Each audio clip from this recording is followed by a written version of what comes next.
I don't remember the exact moment I stopped feeling like her husband and started feeling like a burden, but I remember the night she said it.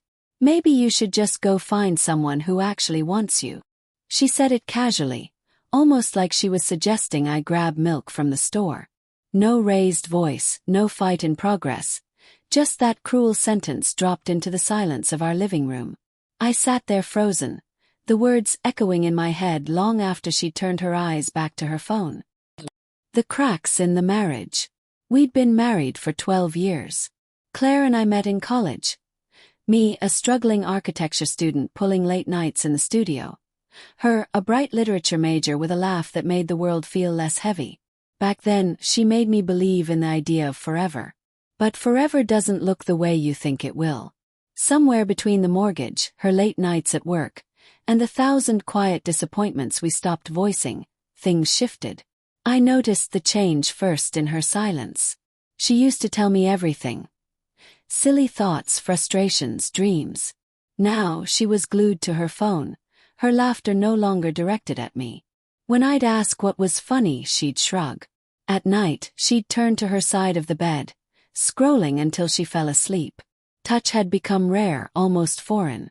I told myself it was stress, maybe hormones, maybe just the ebb and flow of marriage. But deep down I felt it. I was losing her.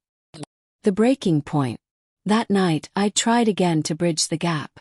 "Claire," I said softly, watching her thumb swipe across the glow of her phone. "Do you even want this anymore? Us?"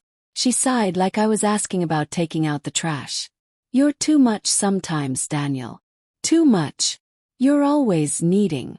Wanting me to talk, to cuddle, to... whatever. Maybe you should just go find someone who actually wants you." The words gutted me. I sat there in stunned silence. My throat closed, my chest burned. She didn't even look up, didn't see me sink under the weight of her dismissal. I went upstairs, sat on the edge of our bed, and stared at the ring on my finger. My wife had just told me to find someone else, as if my love had become a nuisance. But what tore at me more was the casualness. People don't say things like that out of nowhere, unless they've already found someone else. The suspicion. I didn't want to believe it. For weeks, I'd been ignoring the signs. The late nights, the new lingerie I never saw her wear at home, the hushed phone calls she'd take in the kitchen. That night I couldn't sleep. Her words spun in my head. Find someone who wants me. Or was it her way of deflecting, of making space for someone who already did? By 3 a.m. I was sitting in the dark, my laptop open. I wasn't proud of what I did next, but love mixed with desperation doesn't make you noble. I checked our phone bill records. There it was. A number she'd been texting dozens of times a day, sometimes past midnight. A man named Eric. The confrontation. The next evening I waited. She came home late, smelling faintly of cologne that wasn't mine. I tried to act calm, but my heart hammered. "Long day." "Yes."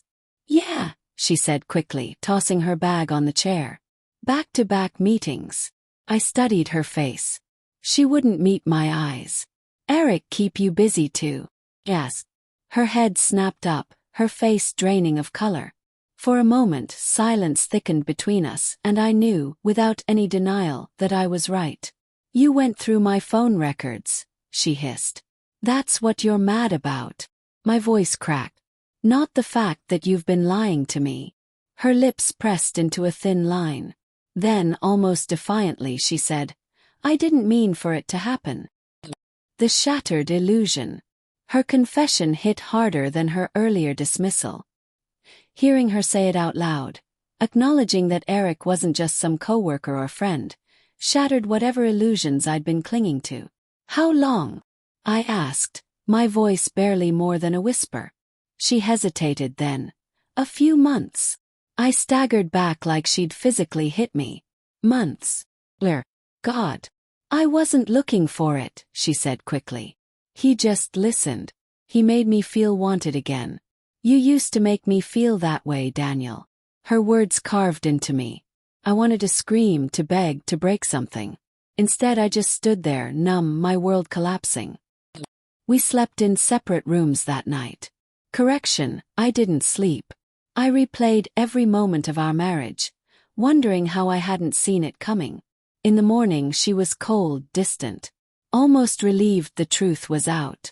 I looked at her across the kitchen table. So what now? Do you want a divorce? A shrug. Maybe it's for the best. 12 years reduced to a shrug. The turning point. For weeks, I wandered through life in a haze.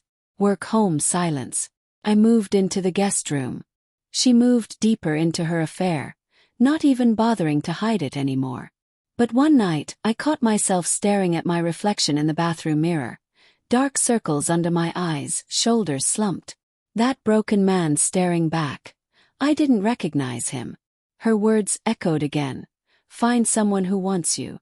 And for the first time I realized she was right. Not in the way she meant it, cruelly, dismissively, but in a way that set something free inside me. I deserved someone who wanted me, who chose me. The quiet exit. The next morning I called a lawyer. I gathered documents, froze joint accounts, and took steps to protect myself. I didn't announce it. I just prepared. When the papers were ready, I left them neatly on the kitchen counter with my wedding ring on top. She came home to an empty house. My things were gone, the silence heavy. I imagined her picking up the ring, maybe feeling a flicker of regret. But by then I was already gone. Rebuilding. It wasn't easy. The first few months were brutal. The loneliness, the memories, the what-ifs. But slowly I started to reclaim myself. I poured my energy into work, into the friends I'd neglected, into running. Mile after mile, shedding the weight of her betrayal with every step. And one night months later I met someone. Not in a bar, not through desperate searching, just by chance. Her name was Elena. She smiled at me like I mattered, like she saw me. It wasn't love at first sight, not the way people romanticize. It was something better. Gentle, patient, real. The last conversation.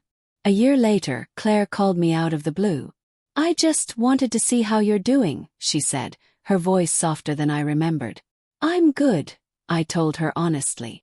She hesitated. I thought, maybe we could meet for coffee. Talk. For a moment, old memories tugged at me.